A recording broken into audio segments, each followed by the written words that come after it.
Olá pessoal, tudo bom? No vídeo de hoje vamos falar sobre a COP26 que está ocorrendo na Escócia. Para quem não sabe, a COP26 é a Conferência da ONU sobre Mudanças Climáticas e como que isso impacta o Brasil e o mundo. No início dessa COP, dessa reunião, havia um otimismo por parte da maioria das delegações que um acordo seria possível e que o mundo iria se unir contra o aquecimento global. Atualmente, no dia 8, o clima já é muito diferente, há uma tensão imensa na COP em que não haja nenhum acordo. E isso vai ser prejudicial para a raça humana. Vamos entender que o planeta vai continuar existindo com aquecimento global. Obviamente, muitas espécies podem desaparecer, de plantas, de animais, enfim. Mas a raça humana talvez não sobreviva ou a extrema pobreza aumente. Eu vou trazer vários dados nesse vídeo, ele vai ser um pouco mais longo do que a gente está acostumado e como que isso impacta o Brasil e o mundo. Todas essas notícias eu estou tirando aqui do UOL, as principais. A primeira que a gente tem que ver e que a gente tem que analisar é sobre a pobreza. Eu vou pegar aqui alguns dados para que a gente possa aí estar falando sobre isso e como que isso vai impactar na nossa vida. Nós temos aqui, começa aqui da coluna do Jamil Chad, que ele fala assim, exclusivo, mudanças no clima jogarão 132 milhões na pobreza até 2030. O que é o aquecimento global, para quem não está por dentro ainda? A partir do momento que o ser humano começou a Revolução Industrial, primeiro na Inglaterra, a partir de aproximadamente 1750, mas depois já no século XIX, a raça humana, para poder criar suas indústrias, começou a usar combustível fóssil como fonte de energia, carvão e depois o petróleo. E o carvão e o petróleo ainda são a base da economia global. Os carros são movidos a gasolina, que é um produto, um derivado do petróleo. Você ainda tem muitas termoelétricas, ainda que você tenha energia nuclear, energia eólica, carros movidos a eletricidade. O petróleo ainda é a base, assim como o carvão, das nossas economias, da economia global. Com isso, gera um efeito estufa, ou seja, a temperatura do planeta sobe. Sendo que o planeta Terra, ele é um ecossistema extremamente sensível dentro da sua configuração. Então, quando se fala em aumentar 1 grau no planeta, isso gera toda uma mudança no painel mundial. Por que essa conferência do clima, a COP26, é tão importante? Porque se nada for feito, meus amigos, a gente vai ver muito, talvez a Terra fique muito parecida com aquele filme Elysium, do Matt Damon, que tem inclusive o ator brasileiro, o Wagner Moura, aonde você tem os pobres vivendo na Terra, trabalhando aí em extrema miséria, e os ultra ricos na Lua. Vamos dar um exemplo. Se a fortuna que o Elon Musk tem sozinho, a fortuna que ele tem sozinho acaba com a fome no mundo. Então, assim, não é falta de dinheiro, principalmente dos países ricos, porque é muito fácil para a Inglaterra, é muito fácil para a França, é muito fácil para os Estados Unidos, é muito fácil para os países ricos virarem e falarem assim, olha, vocês países em desenvolvimento ou subdesenvolvidos, vocês têm que parar com o aquecimento global, nós vamos fazer a nossa parte e vocês dêem um jeito de vocês porque vivemos no mesmo planeta. E aí o país pobre ou em desenvolvimento vai dizer o seguinte,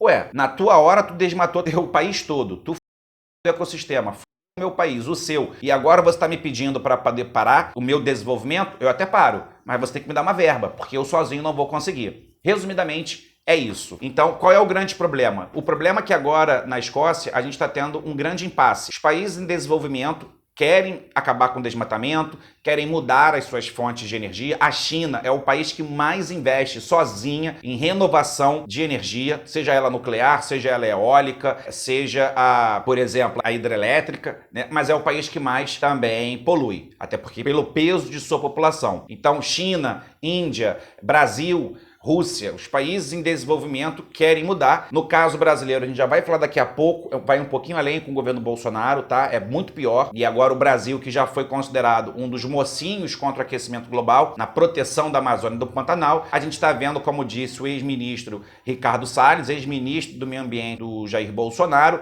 que foi preso não, foi exonerado e está sendo investigado por ter contrato com madeireiras ilegais, ou seja, na exportação ilegal de madeira. Falou durante a pandemia, ano passado, que era para aproveitar a pandemia e passar a boiada. Ou seja, a gente vê que no Brasil aumentou o desmatamento, nós temos vídeos aqui no canal e daqui a pouco a gente fala disso. Mas vamos voltar então a falar sobre a cúpula do clima. Em 2015 nós tivemos o Acordo de Paris e antes disso tivemos o Protocolo de Kyoto, que dizia que todos os países do mundo iriam se comprometer a mudar sua matriz energética, diminuir o aquecimento global, porque senão a raça humana pode sim ser extinta. Ou, como eu disse, ter aí graves consequências, porque você vai diminuir a quantidade de água, com isso vai acontecer migrações em massa de pessoas, os sistemas hídricos podem entrar em colapso, e aí as economias vão entrar em colapso. Você pode ter, por causa de água, guerras civis, você pode ter fome generalizada, além, é claro, da destruição causada aí por tornados, pelo fenômeno El Niño, El Niña, assim como enchentes, enfim. A natureza é muito sábia.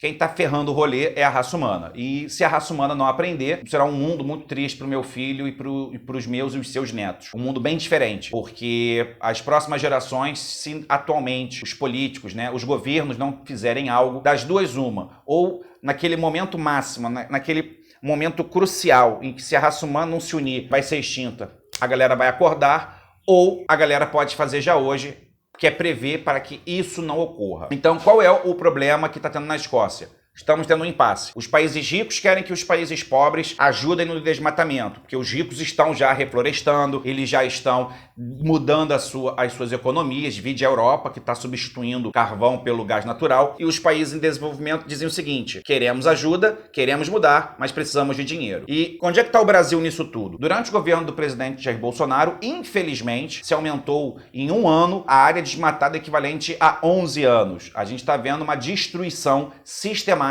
da Amazônia, sistemática do Pantanal. O Brasil está sendo considerado um grande vilão lá fora por causa disso. E quem é que destrói essa floresta, esses biomas? Dois grandes grupos: os garimpeiros e o agronegócio. Sim, o agro que se diz tão pop, a JBS e a Minerva, duas grandes empresas brasileiras. A JBS é a maior produtora de carne do mundo. Ela ainda, por mais que ela diga que não, por mais que ela diga que ela tem política de fiscalização, ela compra sim carne de áreas de desmatamento, de áreas que foram transformadas em pasto de modo ilegal. E o governo brasileiro não tem fiscalizado. E no momento que a Amazônia começa a ser destruída, assim como o Pantanal, mas principalmente a Amazônia, isso não afeta só o Brasil, isso afeta o mundo inteiro, por causa justamente do que eu disse, desse ciclo, né, da gente pensar a Terra como um grande organismo vivo. E se eu sou um organismo e o meu pé dói, por exemplo, o cérebro sente, a mão sente, entende? Então, quando você tem esses problemas climáticos em um país específico, você afeta todo o país. Vídeo o caso do Brasil. Nós temos um vídeo aqui no canal falando sobre a crise hídrica.